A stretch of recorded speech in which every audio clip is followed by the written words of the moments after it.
నిన్న కేటీఆర్ చేసిన వ్యాఖ్యలకి ఇవాల్టి రేవంత్ రెడ్డి రియాక్షన్ ఎలా ఉండబోతోంది? ఆయన సీరియస్ గా తీసుకుని స్పందిస్తారా, లైట్ తీసుకుని రియాక్ట్ అవ్వడం మానేస్తారా? ప్రజా దీవెన సభలో ఇవాళ ముఖ్యమంత్రి రేవంత్ ప్రసంగంపై ఉత్కంఠ కనిపిస్తోంది. రేవంత్ రెడ్డి మరో షిండే, హేమంత్ అంటూ కేటీఆర్ నిన్న కామెంట్స్ చేశారు. టీ కాంగ్రెస్ ని రేవంత్ రెడ్డి బొంద పెడతారన్నారు. ఎన్నికల తర్వాత రేవంత్ బీజేపీలోకి వెళ్ళిపోతారు అన్నారు కేటీఆర్. బడే భాయ్ ఆశీర్వాదం కావాలని ఛోటే భాయ్ కోరారు. బడే భాయ్ ఆశీర్వాదం అంటే అర్థం ఏంటి అని క్వశ్చన్ చేస్తున్నారు కేటీఆర్. కేటీఆర్ వ్యాఖ్యలు, రేవంత్ రియాక్షన్ పై ఇప్పుడు రాజకీయంగా ఆసక్తి నెలకొంది. Eknath Shinde, Himanta Biswa Sharma all of sudden గా తెలంగాణ పొలిటికల్ స్క్రీన్ పై ఈ ఇద్దరి పేర్లు రీసౌండ్ ఇస్తున్నాయి. కారణం, వీళ్ళిద్దరి రూపంలో తెలంగాణలో ఎవరో ఒకరు పుట్టుకొస్తారని BRS working president KTR comment చేయడమే. అది కూడా సీఎం రేవంత్ రెడ్డిని ఉద్దేశించి ఆయన చేసిన వ్యాఖ్యలివి. నిజానికి కాంగ్రెస్ అధికారం చేపట్టిన నాటి నుంచి బీఆర్ఎస్ మాటల దాడికి దిగుతూనే ఉంది. కానీ సీఎం రేవంత్ షిండేలా మారుతారు అని చెప్పడం రాజకీయంగా ప్రకంపనలే పుట్టిస్తోంది. ముఖ్యమంత్రి రేవంత్ ను ఉద్దేశించి కేటీఆర్ ఏమన్నారో చూద్దాం. బడే బాయ్ అంటాడు. మరి ఆ బడే బాయ్ ఏమిచ్చిండో చోటే బాయ్కి చెవులో ఏం చెప్పిండో మనకు తెలియదు. కానీ నాకైతే ఒకటి స్పష్టంగా కనబడతా ఉన్నది. రేవంత్ రెడ్డి భవిష్యత్తు, రాష్ట్రంలో కాంగ్రెస్ భవిష్యత్తు నాకైతే మీటింగ్తోని మంచిగా అర్థమైంది.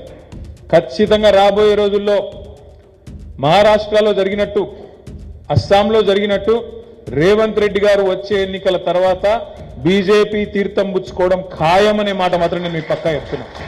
మరొక ఏక్నాథ్ షిండే, మరొక హిమంత బిశ్వ శర్మ ఇక్కడనే ఉడతాడు, కాంగ్రెస్ పార్టీని బొంద పెడతాడు. నేను ఉత్తగా ఆషమాషికి చెప్తలేని మాట. ఇంకొక మాట అన్నాడు, మీరు వినండి జాగ్రత్తగా. ఏమన్నాడు?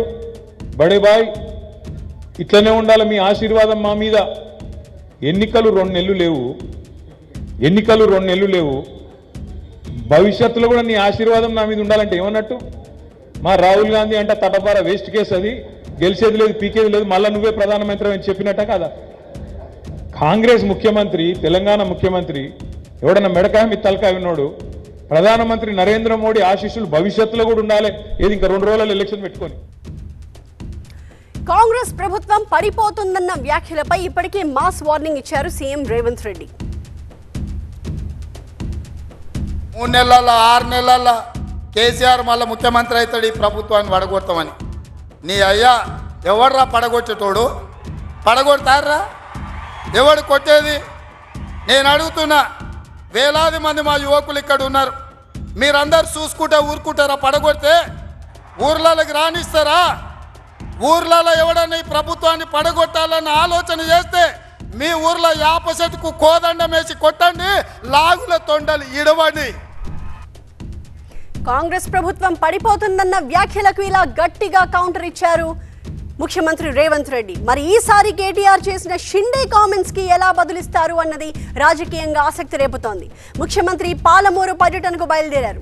మహబూబ్ నగర్ కాంగ్రెస్ ఎంపీ అభ్యర్థి చల్లా వంశీచంద్రెడ్డి చేపట్టిన పాలమూరు న్యాయ యాత్ర ముగింపు సభలో మరి కాసేపట్లోనే ఆయన ప్రసంగించబోతున్నారు.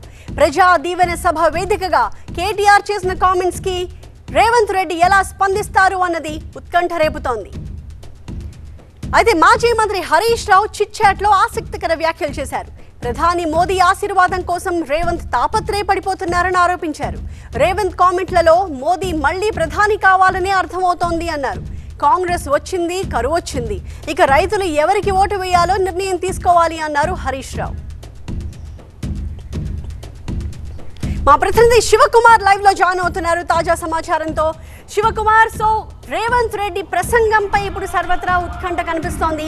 కేటీఆర్ చేసిన షిండే కామెంట్స్ కి ఈ వేదికగా ఖచ్చితంగా రేవంత్ బదులిస్తారని కాంగ్రెస్ భావిస్తోందా?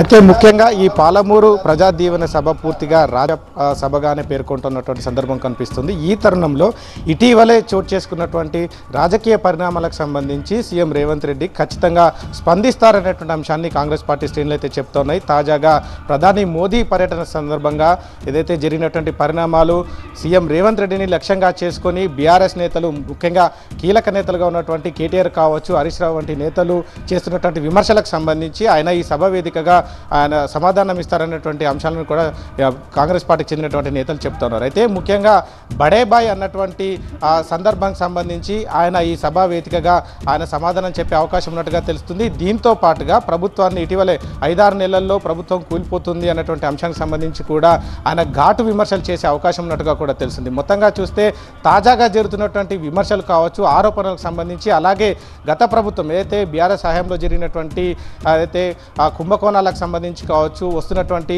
అవినీతికి సంబంధించినటువంటి దర్యాప్తులకు సంబంధించి కూడా ఆయన కీలక అంశాలు ఈ సభా వేదికగా ప్రసంగిస్తారనేటువంటి అంశాలు కూడా తెలుస్తోంది. ఏది ఏమైనప్పటికీ ఇటీవల జరుగుతున్నటువంటి రాజకీయ పరిణామాలు, ముఖ్యంగా బీఆర్ఎస్ పార్టీ వర్కింగ్ ప్రెసిడెంట్ చేసినటువంటి వ్యాఖ్యలు ఏవైతే ఉన్నాయో రానున్న రోజుల్లో ఏక్నాథ్ షిండే లాంటి పరిణామాలు కాంగ్రెస్కు ఎదురవుతాయి. ముఖ్యంగా కాంగ్రెస్ను బొంద పెట్టేటువంటి వ్యవహారం జరుగుతున్నటువంటి అంశాలను కూడా ఆయన ప్రస్తావించినటువంటి సందర్భం అయితే చూస్తూ ఉన్నాం. అయితే ఇదే అంశానికి సంబంధించి రేవంత్ రెడ్డి ఈ సమాధానం ఇచ్చే అవకాశం ఉన్నట్టుగా తెలుస్తుంది. తాజాగా హరీష్ రావు ఇచ్చినటువంటి కావచ్చు, ముఖ్యంగా మిగిలినటువంటి బీఆర్ఎస్ నేతలు చేస్తున్నటువంటి ఆరోపణలకు సంబంధించి ప్రభుత్వం కూలిపోతుందనే అంశానికి సంబంధించి ఆయన ఇప్పటికే ఆయన జవాబు కూడా ఇచ్చారు.